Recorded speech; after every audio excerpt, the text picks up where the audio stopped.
পাছে ছয় পুত্র যেবে ক্রূর কংখে মারিলে ক দুনাই দৈব কির গর্ভ ভইলা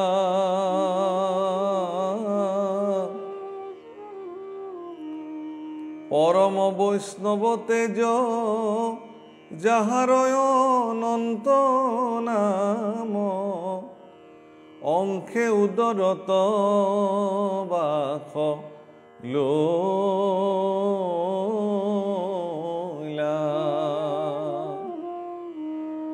এই ধৰণে কংসই দৈবকীৰ গৰ্ভত জন্ম হোৱা ইতিমধ্যে 6 গৰাকী সন্তানক হত্যা কৰিলে। কৃতিমন্তৰ পৰা প্ৰাৰম্ভ কৰি 6 গৰাকী সন্তানক ইতিমধ্যে কংসই হত্যা কৰিলে। আৰু 7 নম্বৰ সন্তানটি কি হৈছে সেয়াও ইয়াত বৰ্ণন কৰিব।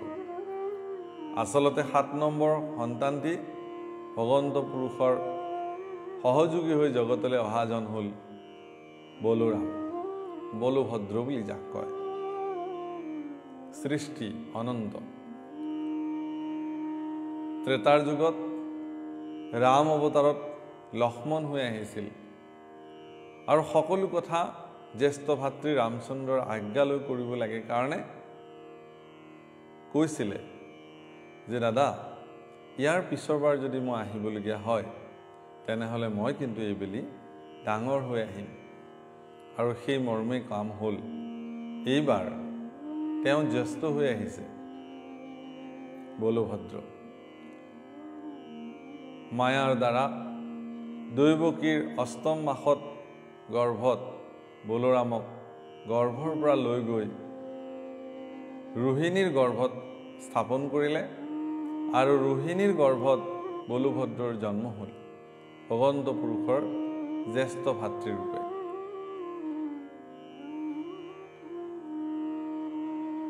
হীৰা মৰা হেন দেখি নাৰায়ণে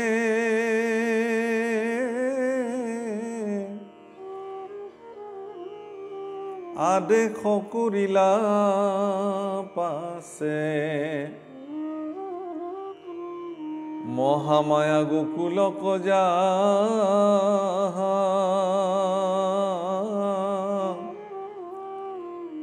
ও দৈবকীৰ গৰ্ভ হৰি ৰোহিণীত থয়ুনিয়া যশোদাত তুমি উপজা।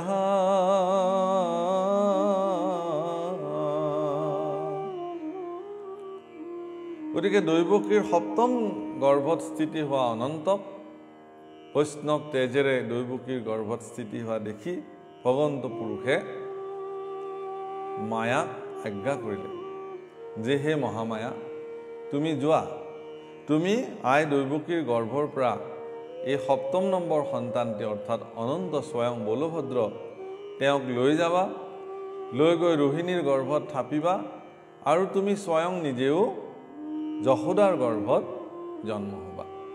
এই বুলি ভগৱন্ত পুৰুষে মায়াক আজ্ঞা কৰিলে। হে ৰাম আমিও সাক্ষাতে গয়া দৈবকীত উপজীব বসুদেৱে আনিবে সলাই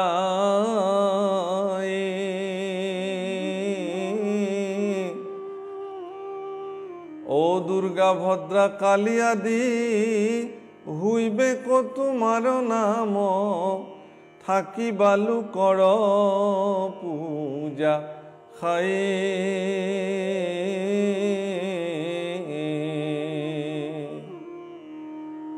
গতিকে তুমি যেতিয়া যশোদাৰ গৰ্ভত যোগমায়া হিচাপে কন্যা সন্তান হৈ উপজিবা, মোৰ পিতৃয়ে মই যেতিয়া দৈবকীৰ গৰ্ভত উপজিম মোক লৈ যাব আৰু তোমাৰ লগত সলাই পেলাই দৈৱকীৰ ওচৰলৈকে পুনৰ লৈ আহিব আৰু মোক যশোদাৰ কোলাত থৈ আহিব।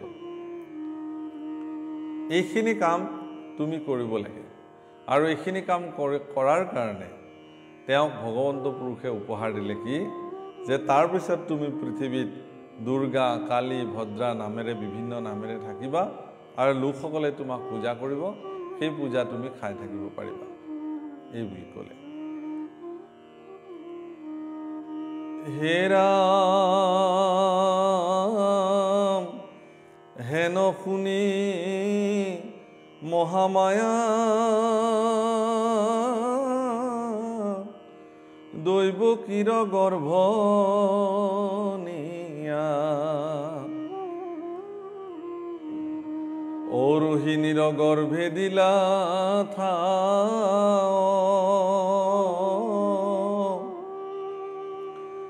ও পাছে নগৰীয়া লোকে অন্য অন্য কথা কহে, দৈৱকীৰ গৰ্ভ ভৈলা শ্ৰাৱ।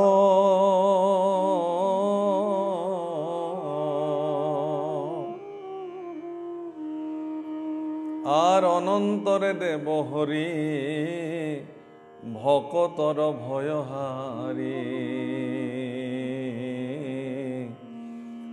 বসুদেৱ মনে লইলা বাখ,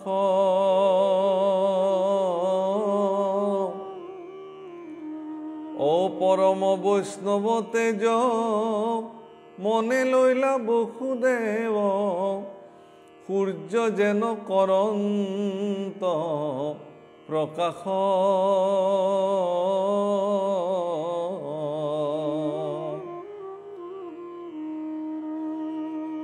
এই কথা শুনি যোগমায়াই বা মহামায়াই দৈৱকীৰ গৰ্ভণী ৰোহিণীৰ গৰ্ভত প্ৰতিষ্ঠা কৰিলে আৰু মানুহে ক'বলৈ আৰম্ভ কৰিলে যে দৈৱকীৰ এই ৭ম নম্বৰ গৰ্ভটি গৰ্ভপাত হৈ নষ্ট হৈ গ'ল, এই বুলি লোক সমাজৰ মাজত আলোচনা হ'বলৈ আৰম্ভ কৰিলে।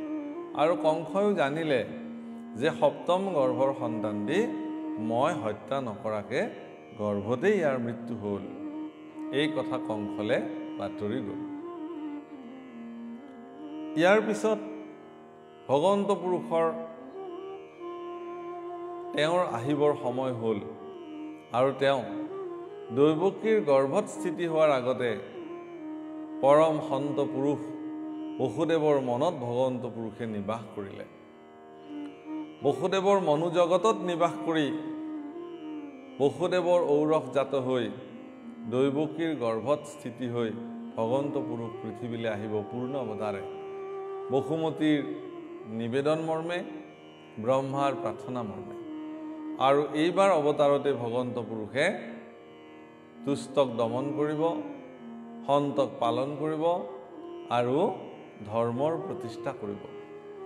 কংস, চানু আদি দুৰাচাৰীসকলৰ অত্যাচাৰ উৎপীড়নৰ পৰা পৃথিৱীবাসীক মুক্ত কৰিব। এনে এক সংকল্পৰে ভগৱন্ত পুৰুষে বসুদেৱৰ মনত নিবাস কৰিলে। আৰু পৰম বৈষ্ণৱতে যেতিয়া বসুদেৱৰ মনত ভগৱন্ত পুৰুষে নিবাস কৰিছে, বসুদেৱ দেখিবলৈ সূৰ্যৰ নিচিনা প্ৰকাশ পালে, তেজৱন্ত হৈ উঠিলে। হে ৰাম দৈৱকীৰ গৰ্ভে পাছে অৰ্পিলন্ত বসুদেৱে, লইলা বাস বিষ্ণু উদৰতে, আৰ যেন মতে পূৰ্ব দিকে আনন্দ চন্দ্ৰক ধৰয়, দেবী উধৰিলা খেহি মতে।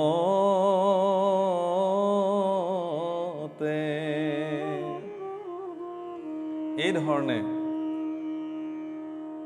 বসুদেৱে দৈৱকীৰ গৰ্ভত সন্তান স্থিতি কৰিলে আৰু প্ৰভু ভগৱন্তই সেই সুযোগতে দৈৱকীৰ গৰ্ভত স্থিতি হৈল। যেতিয়া দৈৱকীৰ গৰ্ভত ভগৱন্ত পুৰুষ স্থিতি হৈ গ'ল, চন্দ্ৰ কলাৰ নিচিনা দিনে দিনে দৈৱকীৰ গৰ্ভত পৰম ব্ৰহ্ম প্ৰভু ভগৱন্ত বাঢ়িবলৈ ল'লে আৰু দৈৱকীও দেখিবলৈ পৰমা সুন্দৰী হিচাপে দিনক দিনে তেওঁৰ সৌন্দৰ্য বৰ্ধন হ'বলৈ আৰম্ভ কৰিলে।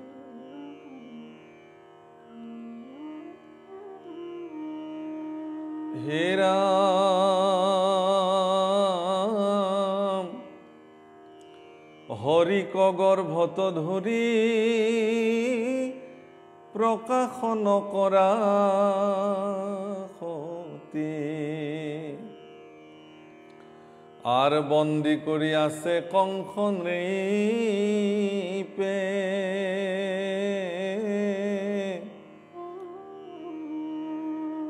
আৰ যেন আন থানে আউৰ প্ৰকাশিবে নপাৰয় কুম্ভৰ ভিতৰ দ্বীপে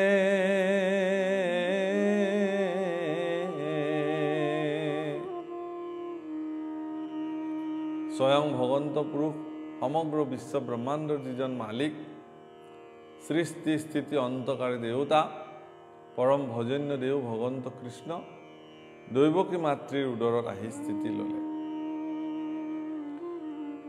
যাৰ শৰীৰৰ পৰা কৌটি সূৰ্য সম পোহৰ ওলায়, যাৰ নখসমূহ চন্দ্ৰৰ নিচিনা প্ৰজ্বলিত হৈ থাকে, শৰীৰত পিন্ধা মণি মুকুতা আভৰণে বিশেষ ধৰণৰ দীপিতেৰে তেওঁ প্ৰকাশিত হৈ থাকে, তেনেগৰাকী পুৰুষ, পৰম শক্তিবন্ত পুৰুষ আহি দৈৱকীৰ গৰ্ভত বিদ্যমান হৈ বিৰাজমান হৈ আছে। এই কথা দৈৱকীও মনত অনুমান কৰিবলৈ আৰম্ভ কৰিলে। কিন্তু হ'লে কি হ'ব? কলহৰ ভিতৰত এগছি চাকি জ্বলাই থলে তাৰ পোহৰ যেনেকৈ বাহিৰলৈ আহিব নোৱাৰে, ঠিক তদ্ৰূপ একেই কথা হ'ল। পৰম জ্যোতিৰ্বান পুৰুষ, পৰম জ্যোতিৰ্বন্ত পুৰুষ, সমস্ত বিশ্ব ব্ৰহ্মাণ্ডৰ যিজন আলোক,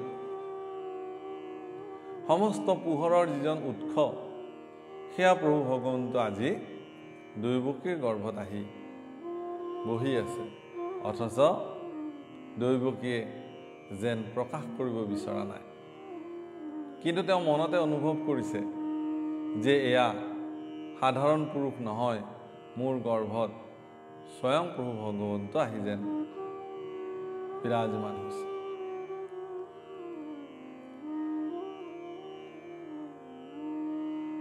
হে ৰাম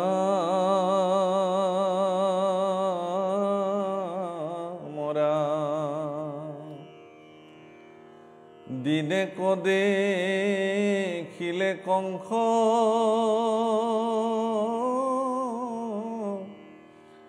দৈৱকীৰ দিব্য ৰূপ কৰৈ বন্দী গৃহক প্ৰকাশ আৰ বুলয় মোৰ প্ৰাণ বৈৰি জানিলু নিশ্চয় কৰি এইৰ উদৰত লইলা বাস।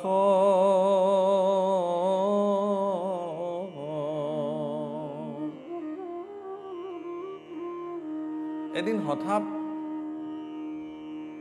পোতাশালত কংসই দেখিলে যে দৈৱকী আগৰ নিচিনা হৈ থকা নাই। দৈৱকীৰ শ্ৰী, দৈৱকীৰ ৰূপ, দৈৱকীৰ সৌন্দৰ্য আগতকৈ বহুগুণ বৃদ্ধি হৈছে। সমগ্ৰ কাৰাগাৰ কক্ষ যেন এক বিশেষ পোহৰেৰে আলোকিত হৈ আছে। এই দৃশ্য দেখাৰ পিছত মহাৰাজ কংস দুৰাচাৰীয়ে, নিষ্ফল কংসই বুজিবলৈ আৰু বাকী নাথাকিলে। কংসই জানিলে যে মোৰ কাল, মোৰ মৃত্যু এয়া আহি দৈৱকীৰ গৰ্ভত স্থিতি ল'লে। কাৰণ তেওঁ হিচাপ কৰিছে যে 1, 2, 3, 4কে আহি আহি এয়া দৈৱকীয়ে অষ্টম গৰ্ভ ইতিমধ্যে ধাৰণ কৰিছে আৰু এই অষ্টম গৰ্ভতেই মোৰ মৃত্যু আছিল বুলি আকাশী বচনে কৈছিলে। গতিকে এয়াই পৰম সত্য আৰু সেই সত্যক উন্মুক্ত কৰিবৰ নিমিত্তে দৈৱকীৰ গৰ্ভত মহাশক্তিবন্ত মোৰ কাল মোৰ মৃত্যু আহি তেওঁৰ গৰ্ভত স্থিতি লৈছে। এই কথা কংস নিশ্চিত হ'ল।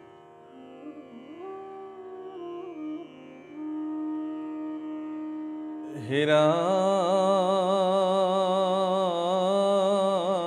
মৰা আমাক বোধিবে আইলা নাৰায়ণ কৰিব কোন উপায়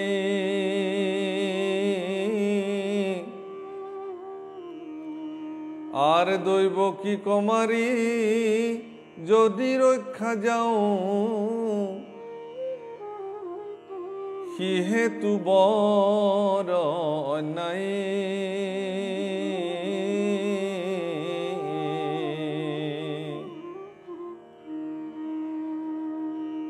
মোক মাৰিবৰ কাৰণে ভগৱান আহিলে নাৰায়ণ। এতিয়া মই কি উপায় কৰিম? আমাৰ উপায় কি হ'ল? গতিকে দৈৱকীক মাৰি যদি ৰক্ষা যাওঁ সিহেতু বৰ অন্যায়। এতিয়া দৈৱকীক মাৰি পেলাবও নোৱাৰোঁ, কাৰণ দৈৱকীক মাৰিলে গৰ্ভৰ সন্তানটো মৰি যাব। মই তেনেকৈও ৰক্ষা পাব পাৰোঁ, কিন্তু যদি অকল দৈৱকীক মাৰোঁ এতিয়া তে জগতৰ কাৰণে মোৰ কাৰণে কুখ্যাতি হ'ব যে এগৰাকী গৰ্ভৱতী অবলা নাৰীক নিৰস্ত্ৰ নাৰীক কংসৰ দৰে পৰম শক্তিশালী পুৰুষে হত্যা কৰিলে।